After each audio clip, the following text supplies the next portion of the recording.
welcome to the Mavs Fans for Life podcast. I am Landon Thomas, joined by my co-host Shahnavaz and Makhani. Shahnavaz, AD has finally been traded. I feel like it's been talked about the last year since he arrived, but especially with Nico gone, that's been the talk of the town, especially with just all the injuries that's happened. So AD has been traded to the Wizards. Everyone knows that, but alongside Jaden Hardy, D'Angelo Russell, and Dante Exum to the Wizards for Chris Middleton, AJ Johnson, Malachi Branham, Marvin Bagley III, 2 first-round picks, and 3 second-rounders.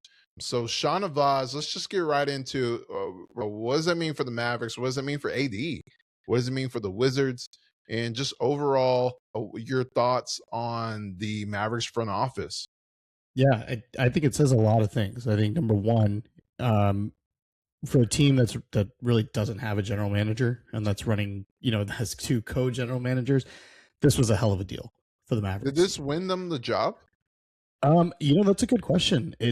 It's certain, depending on who it was. If I could say if it's Matt Riccardi, I think he's put himself in the driver's seat to get, to at least, be in consideration for it. I think Finley, Micah Finley obviously has been with the organization for a long time. I feel like he's better in kind of that consigliere role. And, we don't know how this came about. Jason Kidd's in there too. Yeah. Jason Kidd. Yeah. We don't know, how this came about or really what prompted this. But I think number one, it really shows that the Mavericks wouldn't be pushed around. We talked, we heard all this stuff about Rich Paul saying he wants AD traded by the deadline. He wants AD to get an extension. AD's come out and said, he wants to, sign his extension this summer. And, for the Mavericks, for a team that's, not necessarily in turmoil anymore with the way that Cooper Flagg's been playing, but really there was a lot of uncertainty about not having a general manager. What does that mean for Anthony Davis?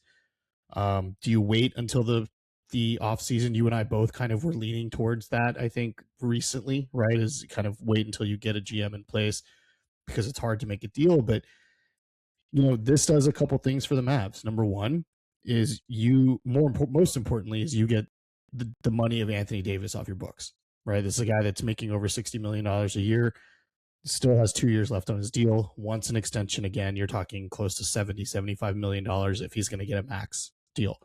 Right off the bat, the Mavs save $53 million this year, create a huge trade exception where they can take in a bad contract and have somebody attach a pick to it, which is clearly the most, one of the most important things for an organization that's void of draft capital over the next few years.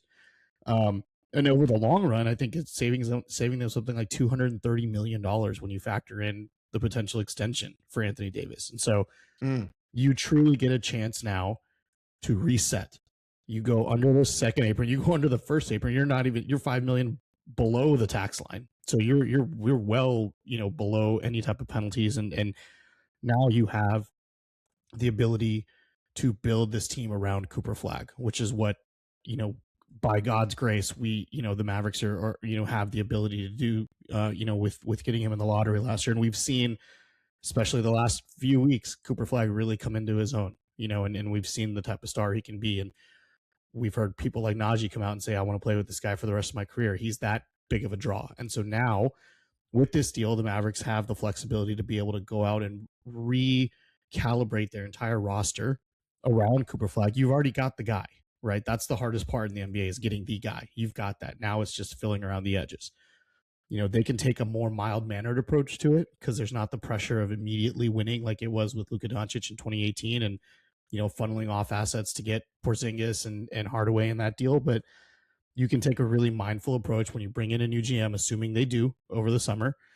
Not only that, you get the draft picks. And yes, the draft picks are not great, right? It's Oklahoma City pick this year, which is going to be either the second to last pick or the last pick in the draft. And a Warriors top 20 protected pick in 2030. But you have the ammunition to make trades now because now you have those in your bag. You can attach those picks to any type of deal, whether it's moving up in the draft, whether it's going out and acquiring other players.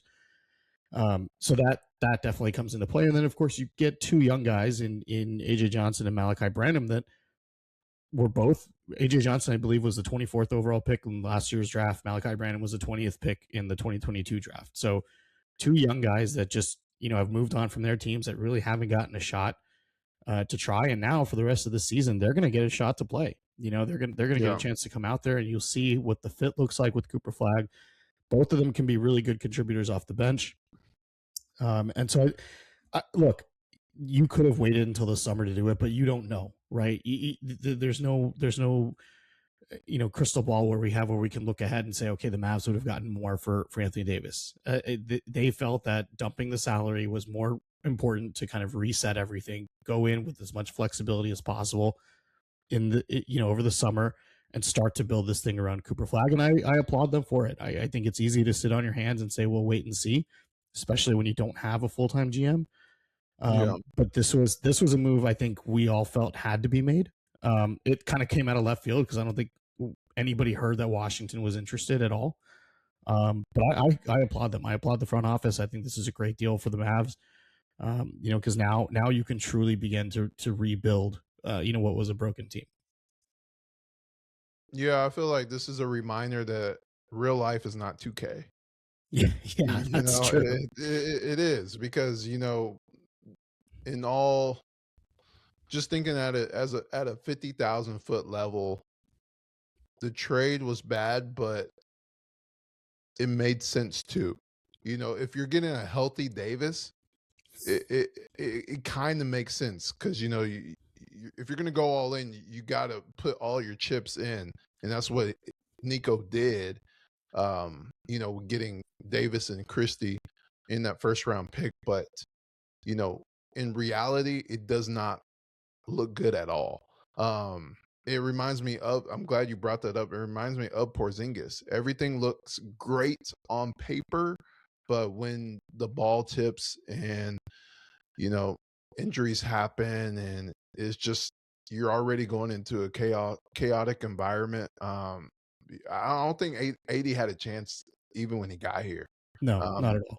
I mean, if it was for one half, when everyone was excited, like, oh snap, we might have something special here. And the irony is he gets injured in that game after that dominant performance. Exactly. The irony is everything that everyone talked about was, why do you trade a guy like Luka for an injury-prone Anthony Davis? Let's fingers crossed he can stay healthy. We saw 3/4 of what it could be, and then boom. And that's what you're left with. And I still believe the Mavericks should have waited till the offseason. I still believe that, because when I look at this trade, yes, you get flexibility. Yes, you mentioned some great points. You also get, some let's see what they do. Like you said, they're in a position where you can throw these guys out there. Even Bagley, he's going to be a unrestricted free agent, so he's playing for a bag, and to see how he does. And he's playing for an audition for the Mavericks because they have cap space. And with the health of the big men, I mean, that's going to be a crucial need for the Mavs in the offseason. Exactly, but I still think they should have waited till the offseason with a GM. I am looking at this trade like it is what it is. Like, you have to trade him. I'm not saying do not trade him. I'm saying wait till a GM. That's been my position for the last month or two. Wait for a GM to get here and allow that person to make the trade, because when you look at this trade, yeah, it looks good from a build around Cooper point of view. But when you look at it, those first round picks, none of them are the Wizards. And then when you look at the second first round pick, the Warriors?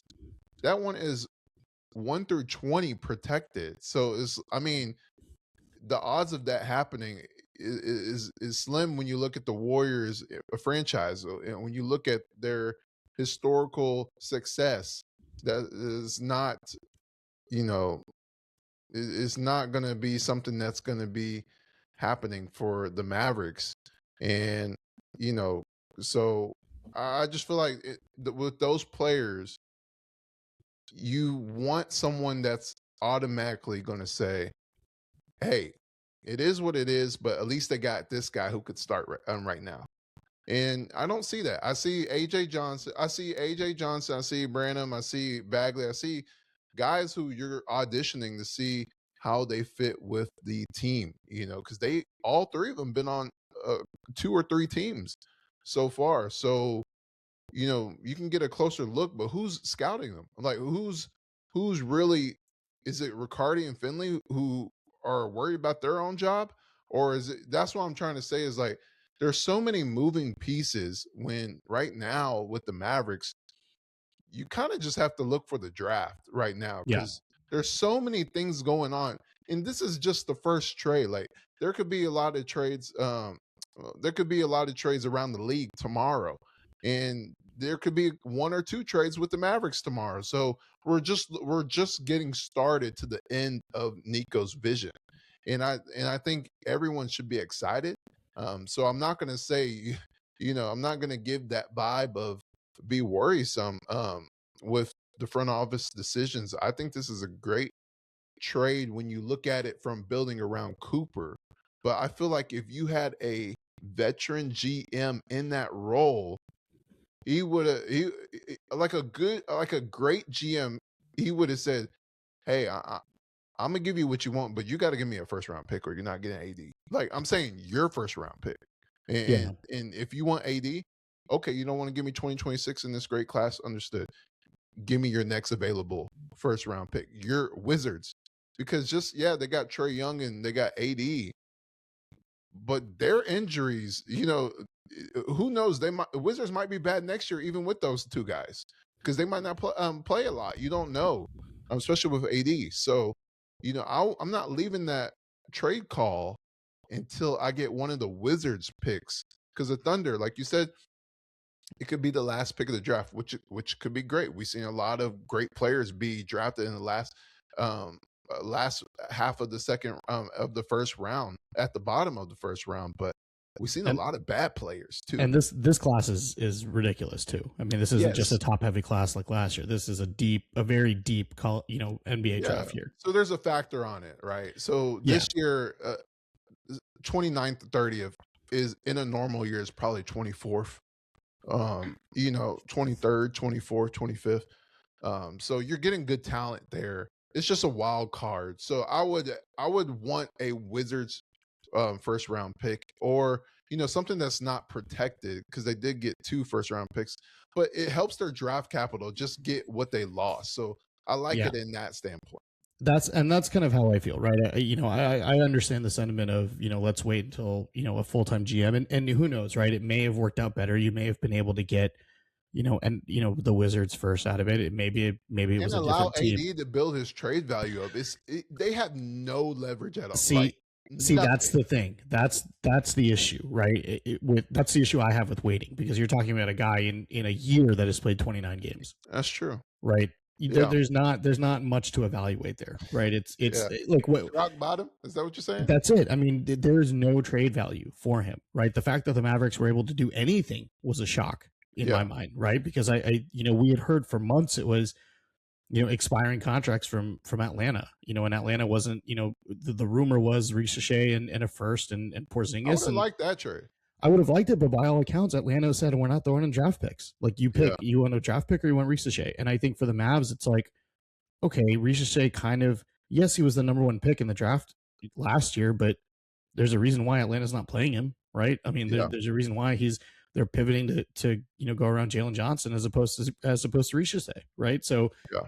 when you look at it from that perspective, and maybe he doesn't fit with Cooper Flag, right? He's also, he plays the same position. It's one of those things where you have, there's. But I'm not saying Ricochet. I'm saying any young talent that is a starter in the league. But here's the problem with that. If you're any NBA franchise, you're trading a young, proven starter for a guy that's played 29 games in a year, who's going to be 33 years old, wanting $70 million a year. Like, If you're trying to win, issue. because it's obvious that the Wizards are trying to win. It's obvious. I'm talking about a desperate team, not a team that has a rising star.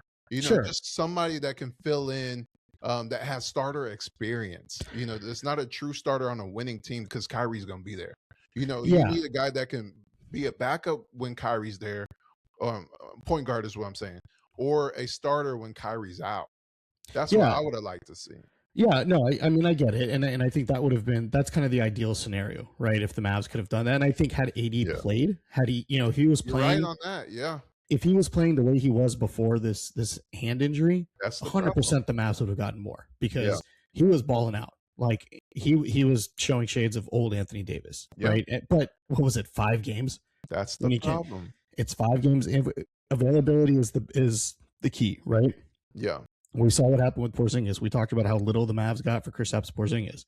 Yeah. Well, Porzingis then eventually lands with a team where he's only got to play 20 games a year, right? And then just show up for 2 weeks in April and they win the title. And what he hasn't played since then, like Yeah. there you go, right? This is the same story with that, and I think the Mavs, hopefully, clearly they learned from that mistake of we bit the bullet. We gave a guy who was perpetually injured an extension. Look how it worked out next to a generational star that we had.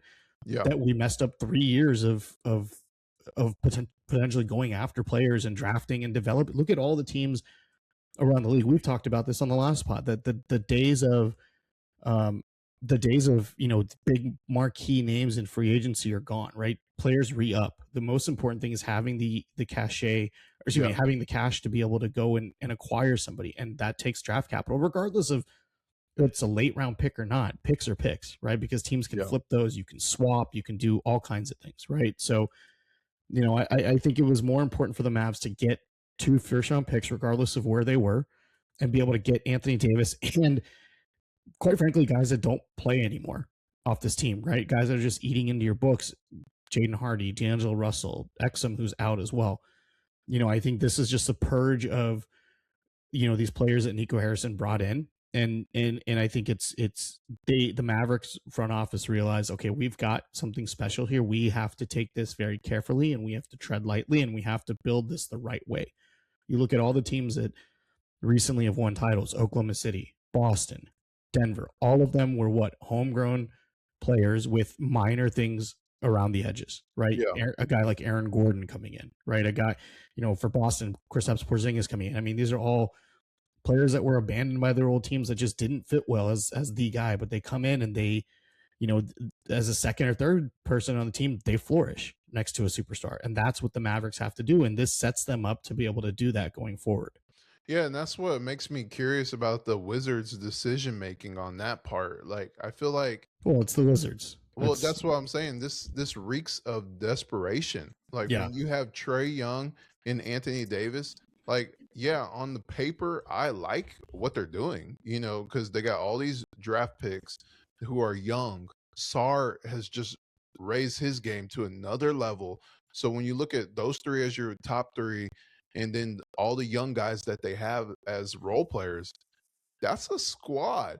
But when reality hits, just like for the Mavericks, I don't know what they're doing. Like, you have AD, who just showed you he can't get through 5 games straight, 5 straight games without some minor injury. It's like the last 3 or 4 times he came back for the Mavericks, like, he had a stinger. Like, literally each game, the first game he came back from an injury for like the last 3 or 4 injuries, he had a stinger the first or second game he came back. And that's worrisome because, like you said, the league is not a destination league anymore where they choose 4 cities and they go on these big excursions to for a recruiting pitch, like it's NIL with college. Like, those days are long gone.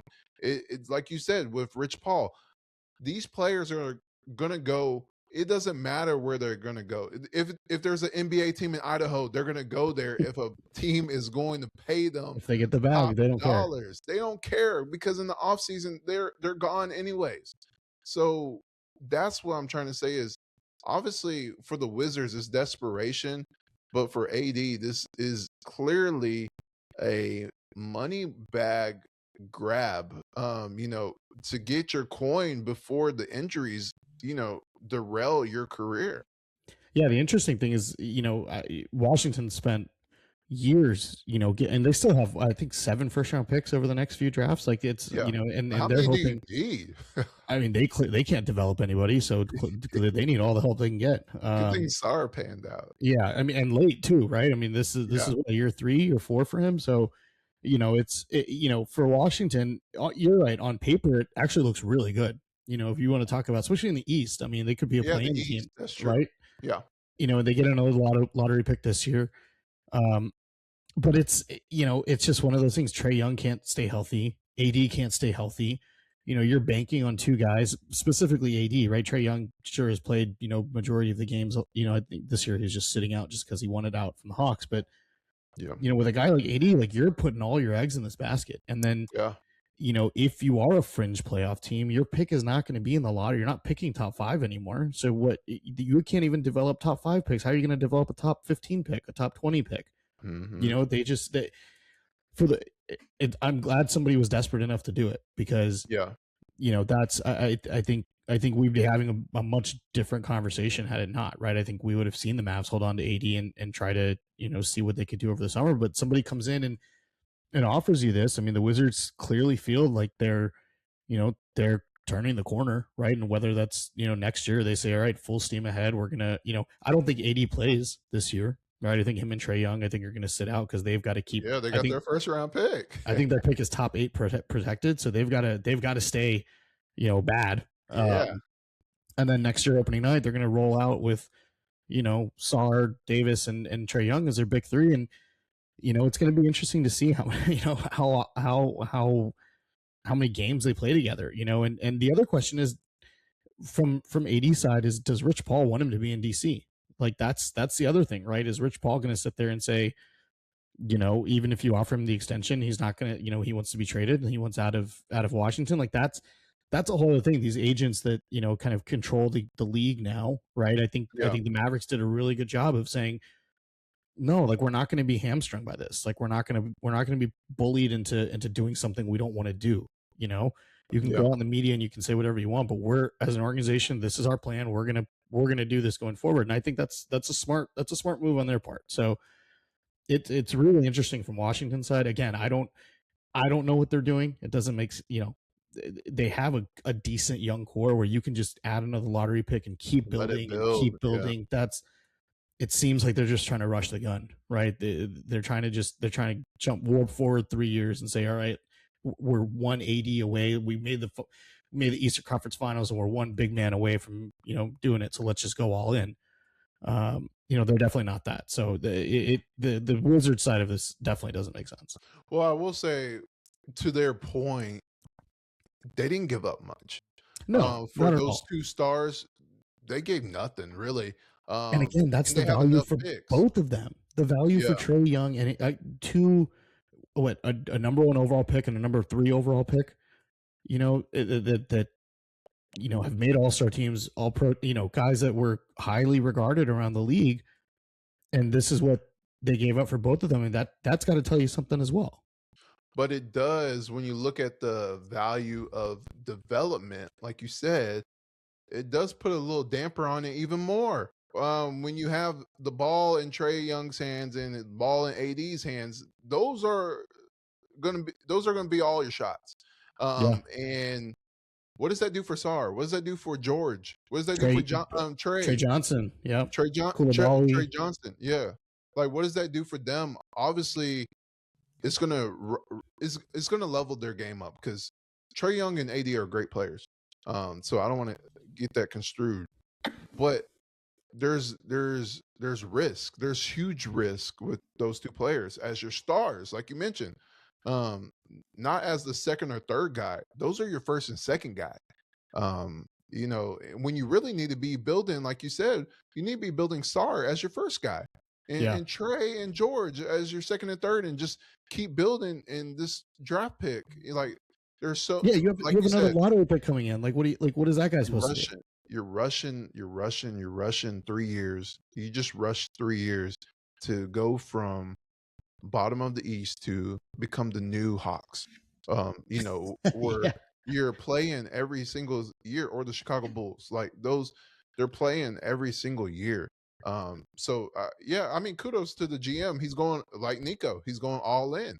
When you're a GM, I guess you have to go all in. If you're not in a situation where you're handed, a great scenario with picks, with cap flexibility and good players. Sometimes you got to take risk for your job to become a great GM. Look at the Raptors. They took a chance on Brandon Ingram and Mhm. RJ Barrett, and look what happened. And quickly and all them guys. Like and that GM's new. He just took over. So I feel like those type of situations you kind of do have to go all in, and it's worked out for a couple of teams. Look at Detroit. That they took Dennis everything Lindsay. over. So I feel like I'm telling you, man. That's the name.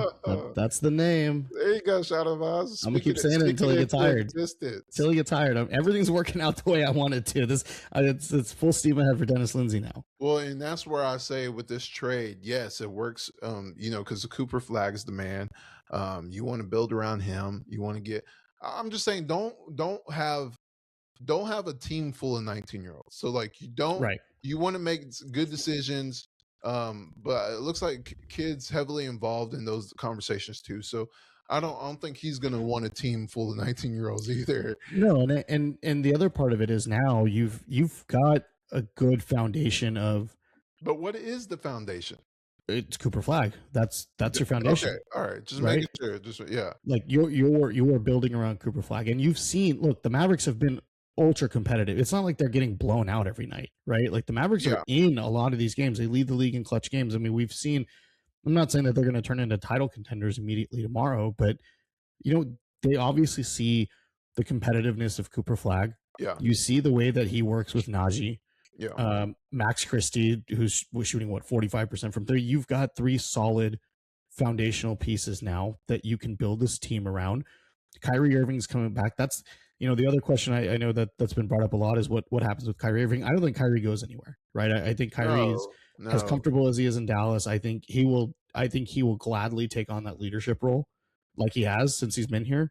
especially Um, if kids here, yeah, if kids here, and I he's think it for the Mavs now I think they have a 32% chance of the top 4 pick. They're pretty much locked into a top 7 pick if things keep going the way they are. yeah, This is a really deep top 10 for point guards. There are 4 point guards that could go yeah, in the top of this draft. Even if the Mavs don't luck into Darren Peterson or AJ DeMansa, but you're talking about guys that can come in and learn from Kyrie Irving. I mean, that's yeah. That's a good point. that's right. You bring in your point guard of the future. He doesn't have to, ball out the second he No pressure. gets here. He can come right off the Dylan bench. Harper scenario. Exactly. Right. So this really sets up the Mavs to, whether it's Riccardi and Finley or one of them or Dennis Lindsay or whoever comes in over the summer as GM, they can see the roadmap of, okay, I've got the biggest piece, right?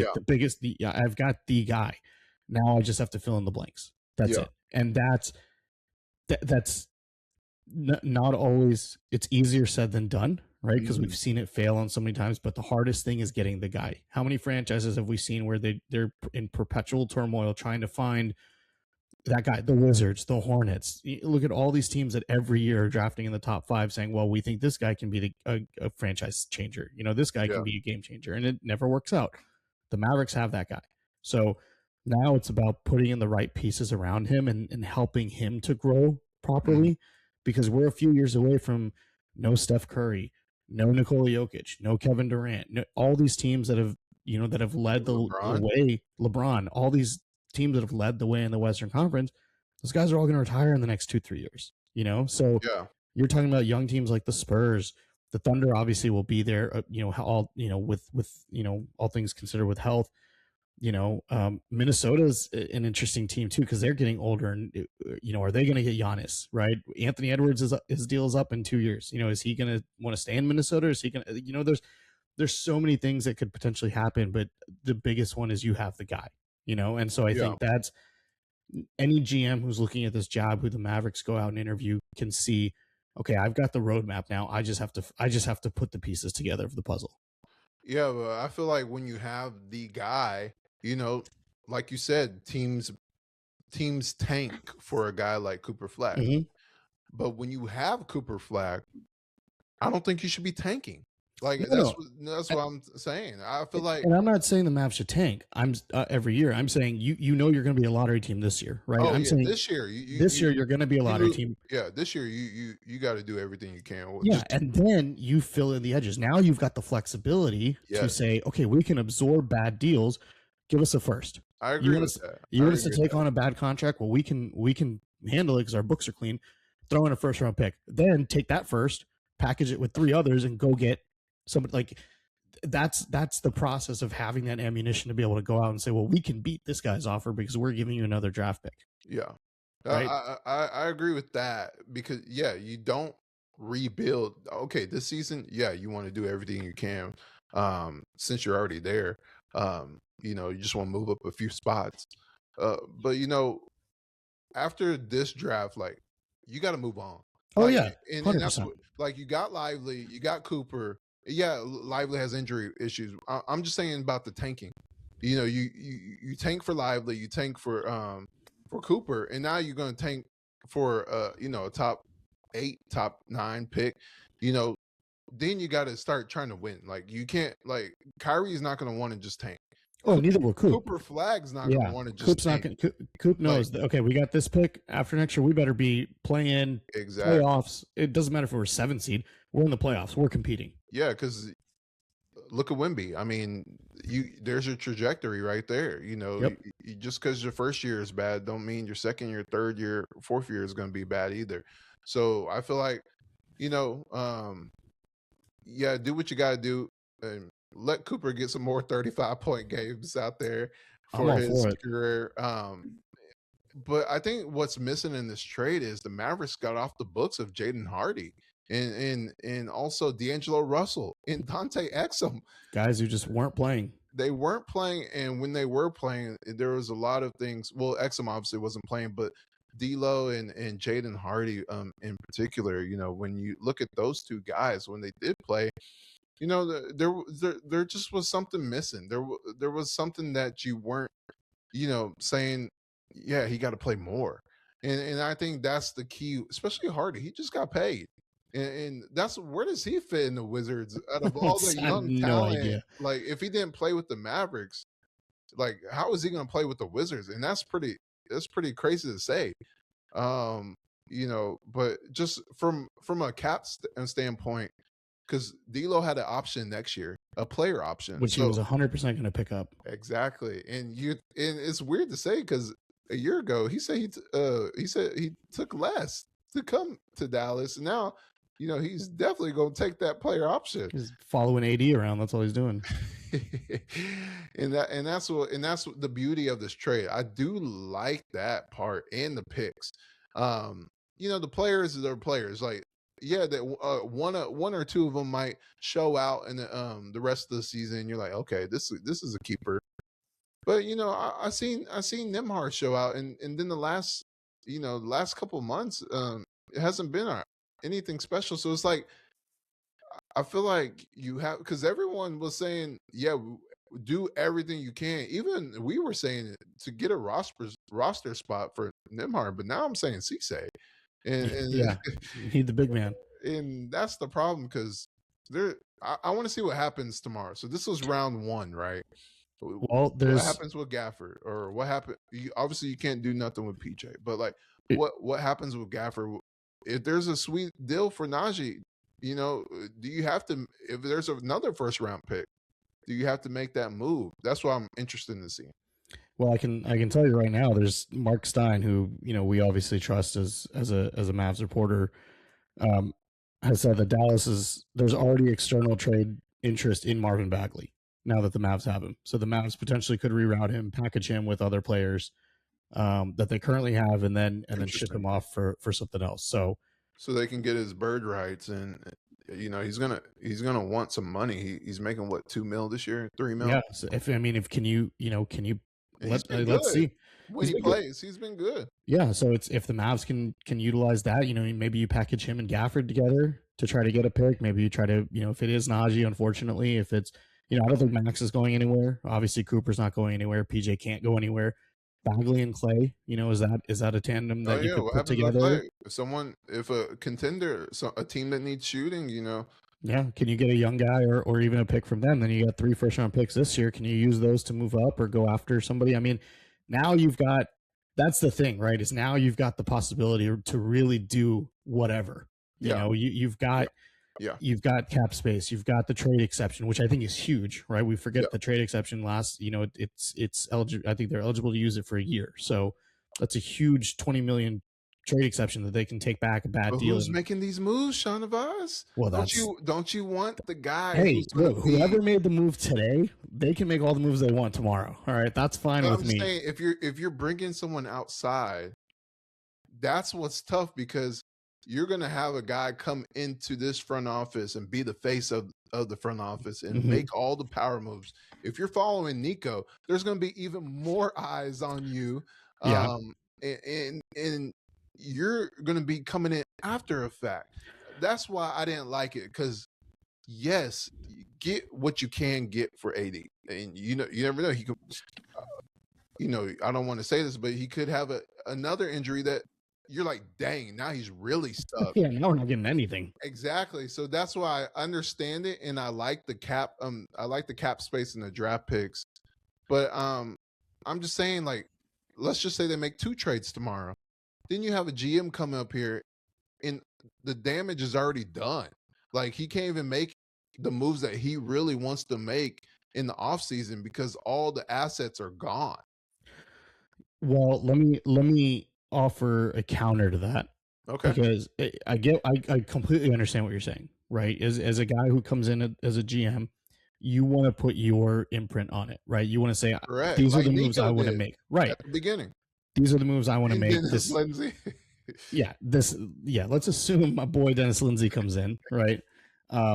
So yes, your point 100% valid, right? Because as a GM that comes in, you want to be able to mold this thing the way that you want to do it, right? The flip side of that, I think, what makes it attractive for GMs is the fact that you come in and there's nothing on the books, right? Like you've got the assets, you've got the draft capital, you've got the cap space, you've got the ability to absorb all this stuff, but there are no long-term deals that you've got to say, well, I've got to attach a pick to this in case it becomes a bad contract. I've got to do, I've got to do this or that.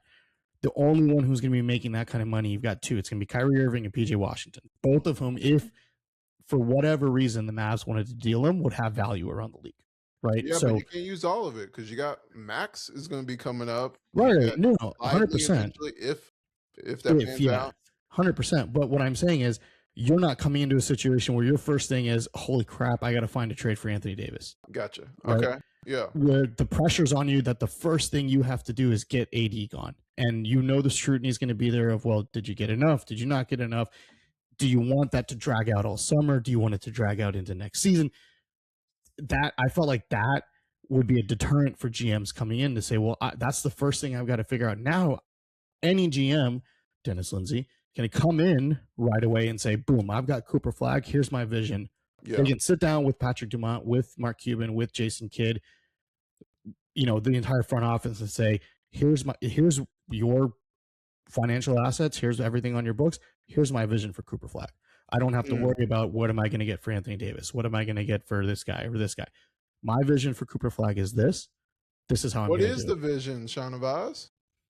Vision's the wrong word. GM, I don't think we can use that anymore. Can we remove that from the dictionary? No one's allowed to say vision anymore. But what is your idea of a franchise moving direction around Cooper Flag? If you're the GM that comes in here, like you said, let's say they don't make, if they make moves, it's marginal where it's not long-term deals, right? What's your direction for the Mavericks around Cooper Flag? I think the number one thing I do is I assess which point guard I want in the draft. Ooh, right. I think you find a guy that can grow. We forget Cooper's 19. This isn't a 23-year-old where you're talking about you can get a guy you can pair. Just turned 19. This is a guy you can go get another with a top 7 pick in this draft. The Mavs are lucky that this draft is so loaded at the it's a very deep class, but the top. Yeah. Obviously, you've got the top 3, assuming the Mavs don't luck into top 3 again. The top 10 is great, right? And like I said, there's 3 or 4 point guards that would fit this team beautifully. You bring in a guy who can grow alongside Cooper Flag. They can develop their chemistry. You can learn from Kyrie Irving, as Kyrie kind of finishes out his career, and then you do stuff on the margins. Like you bring in guys that maybe have been outcast from other teams, right? You assess the landscape and say, okay, we've got 4 first round. Well, you'll have 3 first round picks after next year, Yeah, right? Where you're going to have the ability to be able to move those. Those are still in a vacuum. Those are still going to be valuable, right? And assuming the Mavs yeah, don't make any major deals, can you attach a Daniel Gafford to that? Is PJ Washington part of that deal where you say PJ and 2 firsts for somebody, right? With the NBA, there's always player movement with trades, right? We see it time and time again, and the biggest asset is picks. Look at what yeah, was it, the Utah getting Jaren Jackson Jr. for 3 firsts, right? We saw the Desmond Bain deal for 4 firsts. Just having that capital yeah, helps, right? And so I think as a GM, that's what makes it so attractive. Where you come in, you've got the guy, you've got a top 7, top 8 pick where you can get another guy to pair with him, and then it's filling in the blanks. You still have Najee, you have your shooter in Max Christie, you've got, fingers crossed, with a healthy Derek Lively. You've got your starting 5 right there, right? You're starting 5 for the next 5-6 years. So really, then it's about building out the benches. AJ Johnson, what is he going to show in the couple of months that he's going to be here, right? Malachi yeah. Branham, 2 young guys that really never got an opportunity with their respective teams. So are those key pieces moving forward? There's so many good things now about the situation where it was looking doom and gloom of what can you get for Anthony Davis, right? Is it going to be enough? Are you going to have to take back bad contracts for it of guys that are still going to be on your books for a year or two where you really can't do anything then, right? All of that gone. All of that is gone. All of that worry is gone. So if I'm a GM, I'm looking at this saying, I've got Cooper Flag, I've got Kyrie Irving, I've got Max Christie, I've got Lively, I've got Najee. Now it's just about filling in the margins. And this team, with the way that they've been competitive this year, a lot of their close losses, this is a team that could fight for a play-in spot next year. Like I don't think that's crazy to say.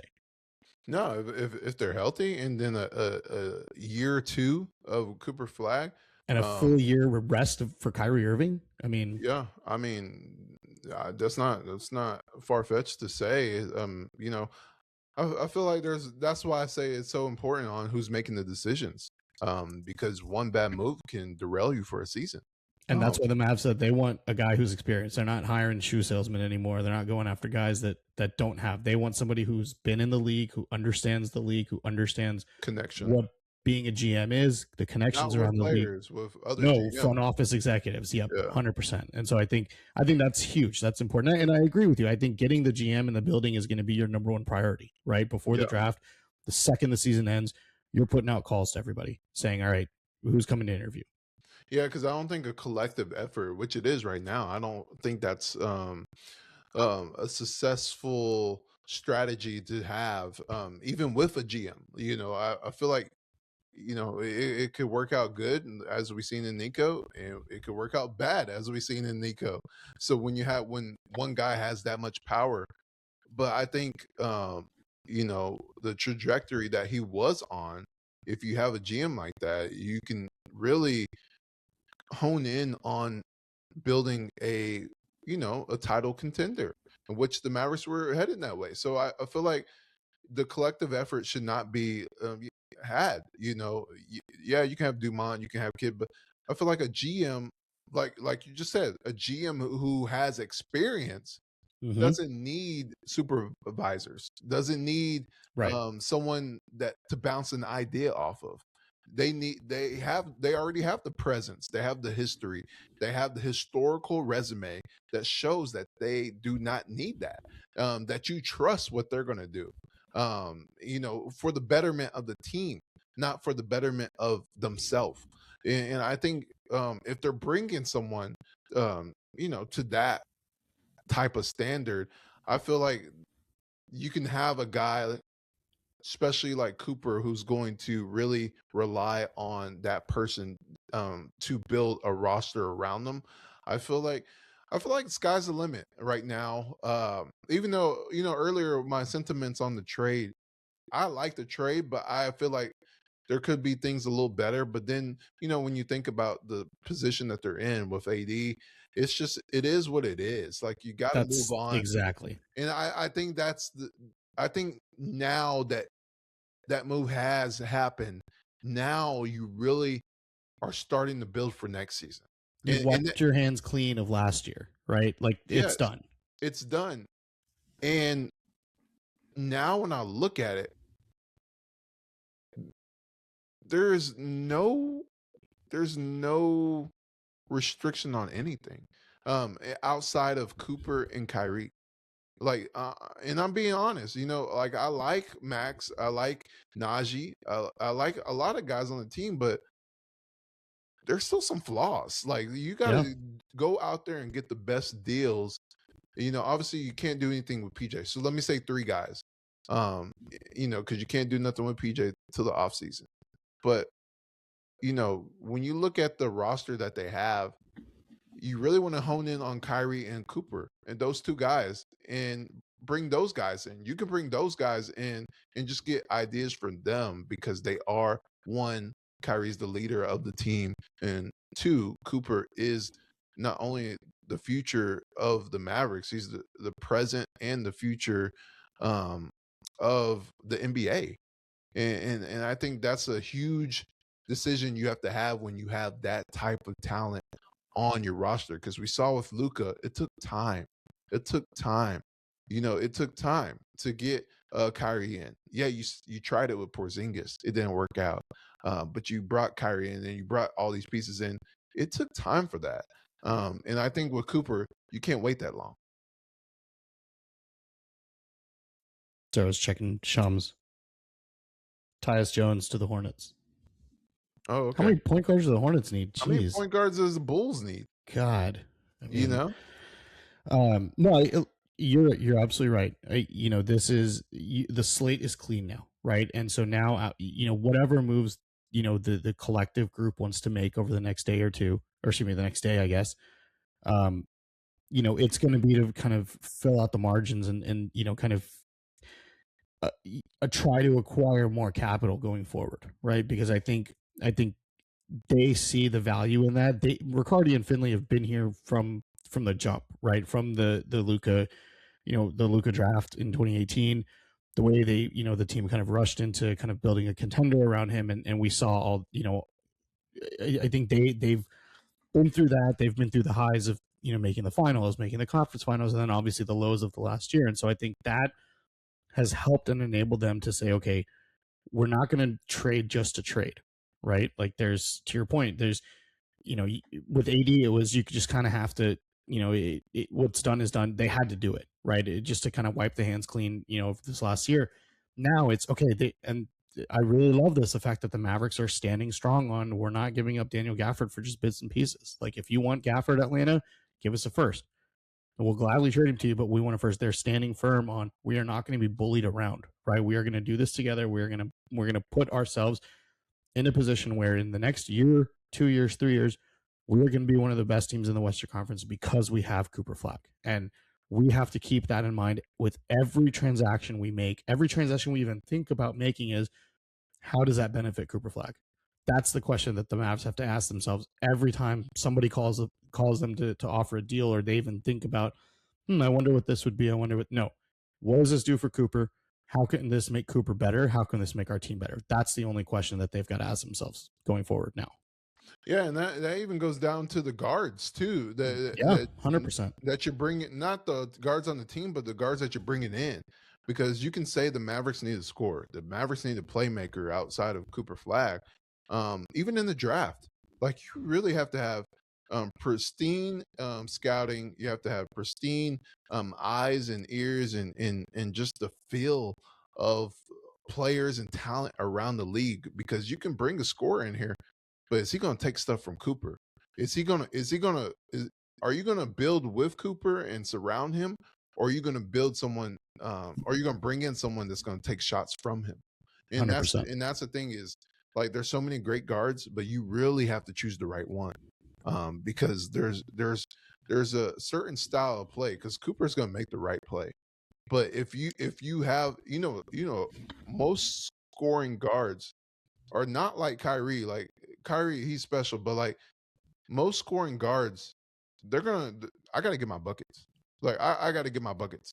And let me give you an example. Like I really like his game, but Keontae, George, like I don't see his style of play playing with Cooper. And Right.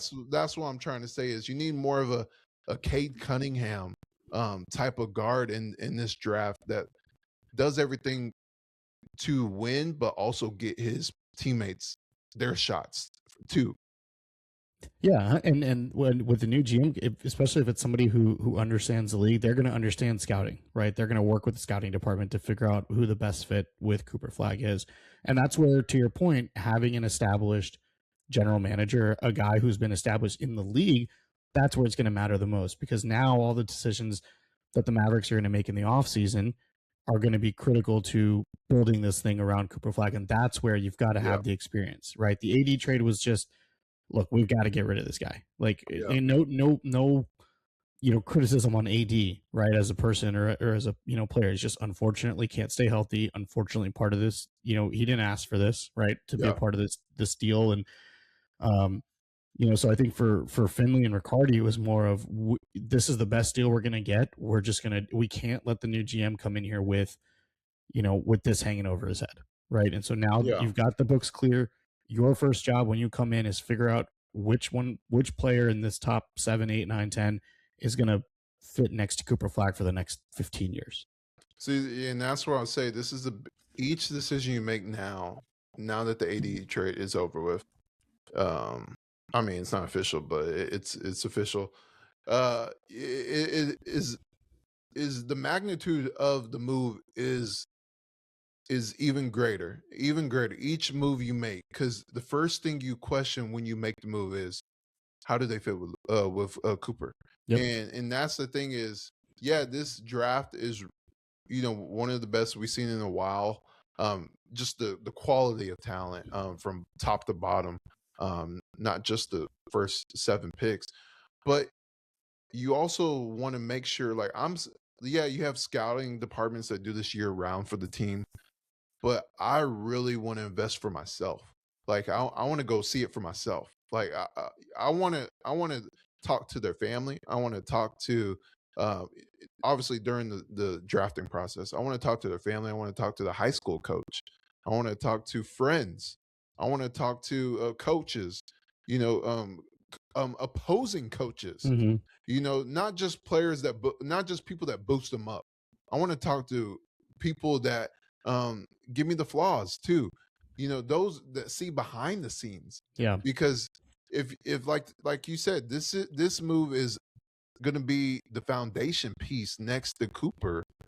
You want a guy who is unselfish, even though they're a scorer. You want a guy who is um, team oriented, even though they're going to be a top 8 pick. They've been held up their whole life because how good they are. You want someone who's humble, because those are traits of Cooper Flag. Mm-hmm. You don't want something where it's KP and Luca, where they both got to get their buckets, and they're That's the taken key. away. Yeah, that's the key is you got to bring in a guy that is comfortable being number 2. Yes, exactly what I mean. Exactly. All right, Shahnavaz. So AD is a Washington Wizard. Wow. A year ago, if you would like, no, not even a year ago, 2 years ago, if someone told me AD was a Washington Wizards, I would say, boy, you are out your mind. You are out your mind. But that is what this league is really turning into, a 2K franchise mode. Welcome to the NBA. It is. The new CBA has turned a destination league into a who gonna pay me? Who Yep. gonna pay me league? Trey Young and AD. There's hey, Washington is a place that's gonna pay us. Let's go there and get our buckets. If this And was we're in the East. 2020, they'd be favorite in the East. Exactly. But maybe that Ben Gay will bring some magic back. But AD is a great player. He's a great person off the court. It just didn't work out, and I feel like that I felt the same exact way when KP was here. Great player, great person. It just did not work out, plus injuries. So we'll see what the Mavericks do tomorrow. We might have another pod, but they have a game. So there's a lot of moving pieces with this team. But fans should be excited. The Nico tenure is officially over. Yeah, he was gone for a while, but 80 was still here, and that was his centerpiece of his vision. So it's like wrestling. You don't know what's going to happen. Expect the unexpected. So Shahnavaz, final words. What do you think the Mavericks do tomorrow? I think if they can get a pick for Daniel Gafford, I think you move him.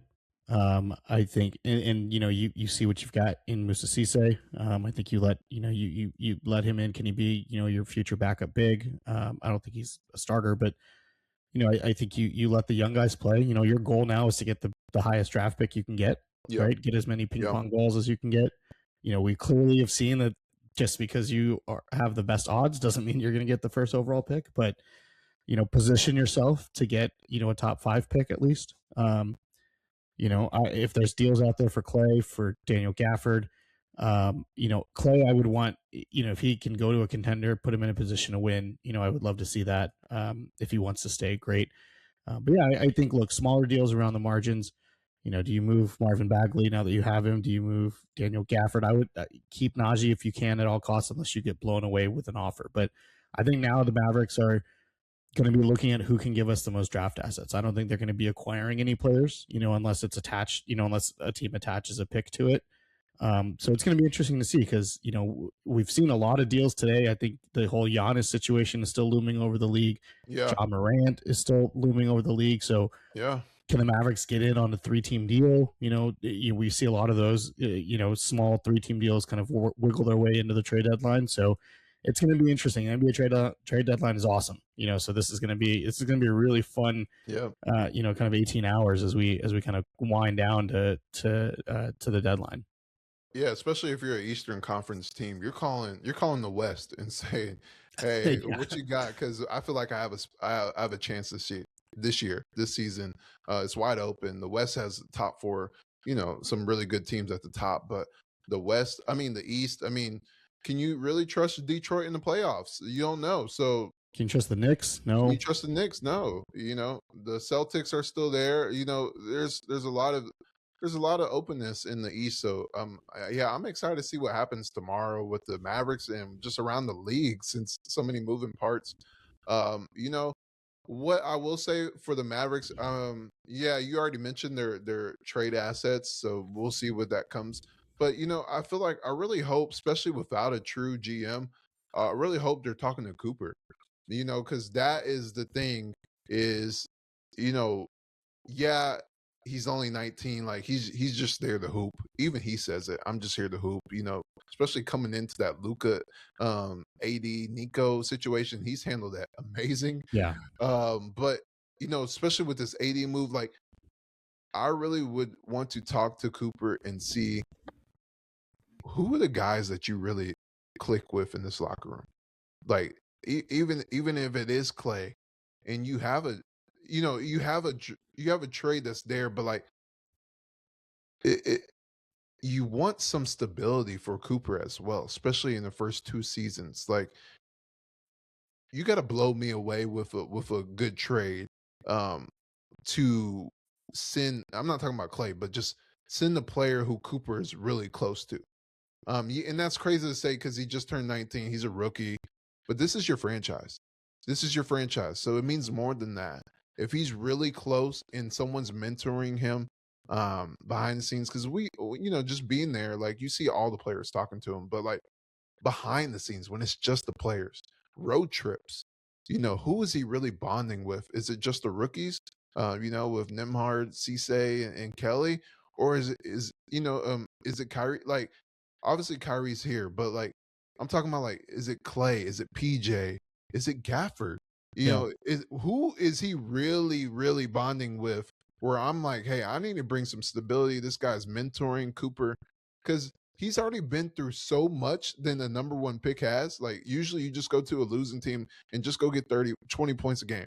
But like he's dealt with so much, even as a college player, learning how to play every other day or some back to backs instead of just twice a week. Like mentally, he's been through so much and he's handled it so gracefully. I just would like the front office to really get a gauge on the players he likes in that locker room, because they're gonna go to war with him as the rising leader. He's gonna take the air from Kyrie, so you want the guys that he likes around him. Yeah, 100%. No, I agree with you. I think now, like we said, I think everything you do is centered around Cooper Flag. Yeah, and remember, Khan.